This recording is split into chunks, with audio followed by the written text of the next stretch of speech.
Today we're getting a little comfy for a story. A story about really realizing I was psychic at 4 years old, and that being the time in my life where this really unfolded for me. And this is a lot for a lot of people to fathom, but also the more I've shared this story, the more and more people have been like, yeah, I felt that too. I remember being 4 years old and having these recurring experiences.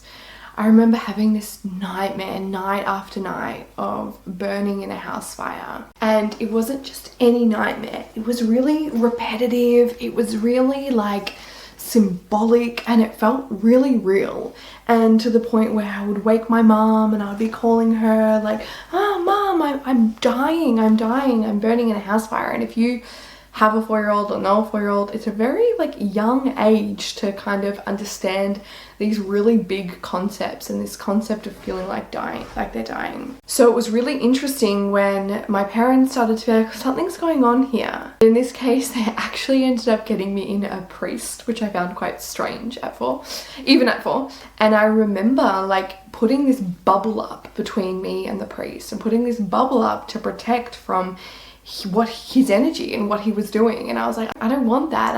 I feel like these dreams are symbolic or important, and I feel like they were showing me something that needed to be shown to me. I feel like they were an experience from a lifetime before this one, and I felt like this was really important for me to integrate or understand or move through. Beyond this, an experience like that's a bit more hard to explain, right? Was that I kept having this vision and this knowing that my dad was going to do something that wasn't going to be the ideal scenario for our family. And of course at 4, you don't have the skills to interpret message, you don't have the skills to quite interpret what's happening in your body or in your visions, right? And I ended up just saying to my family, he's not part of the family, he's going to do something bad, he's not part of the family. And I remember my mum being like, you can't say that, you can't do that. And I remember being like, but I'm seeing this thing and he's going to do something and he's going to be really unstable. And as the years passed on and his episodes became more intense and his emotions became more intense, it really started to unfold just like the visions. And to be honest, that kind of freaked me out. That kind of scared me. So at a very young age, I started suppressing these. And then I had this vision of his liver. And his liver my dad's liver was looking all eroded. And I remember this clear drop-in, as clear as day, and it said he's going to get cancer there. And then he ended up actually going to the doctors, and the doctors were like, nope, it's all good, it's all clear, it's all fine. And I was like, okay, but I could have sworn something is happening there. So I let it be, and again, I turned them down, turned them off, and I almost denied this part of me. And as time went on, I was probably about 10 years later, and my dad was diagnosed with liver cancer and terminal lung, liver, brain cancer. And they said that around his ribs and near his liver was actually eroding. And I was like, oh my gosh, that was the vision. So there was a lot of experiences just like this.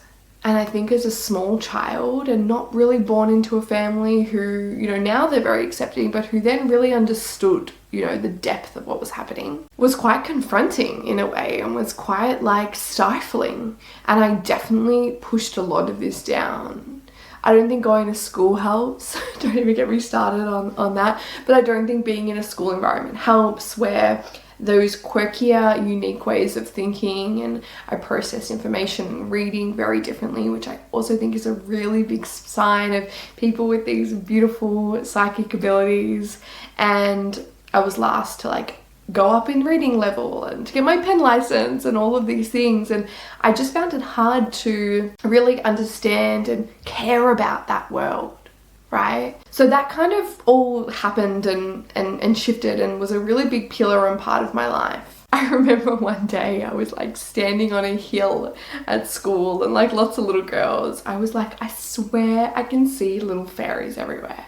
And I was just so sure and so certain.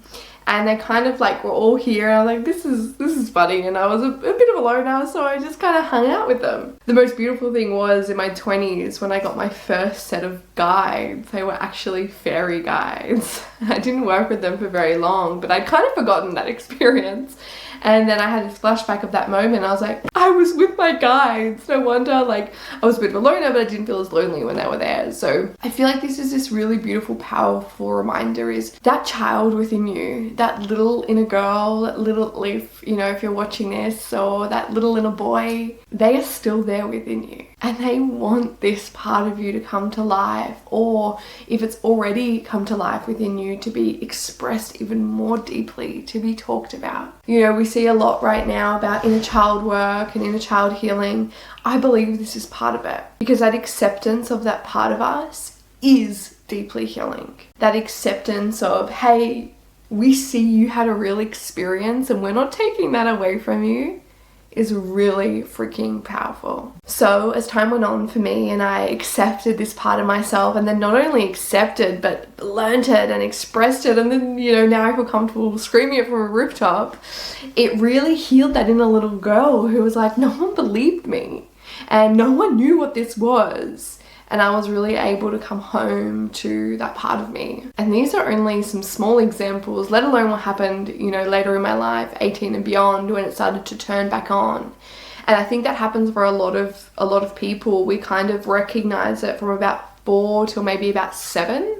And then it starts to dissipate and all the conditioning comes in. And then at like 18, 19, probably somewhere till about 24, I feel like it comes back and we're like, whoa, okay, like, what do I do with this? How do I operate with this? How do I accept this? So if some of this sounds just like you, this is a really big reason why we created the Psychic Accelerator.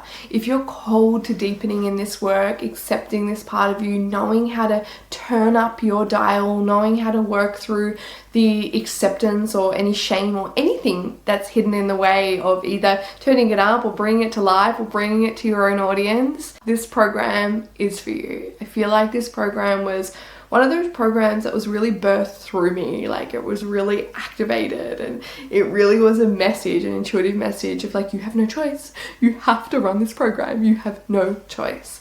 And they're really the programs that come from our soul. And we talk a lot on this, you know, on this channel, in my work, about soul's mission and soul's work. That is the example of that.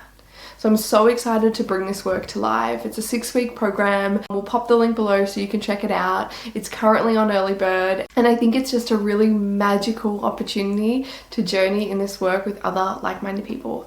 Anyway, my loves, I hope you enjoyed this story. If you have any stories just like this one, subscribe, comment below. I would love to hear them, or if this just resonates with you. It's such a beautiful part of my heart that I'm so excited to get to share with you. Lots of love, my loves.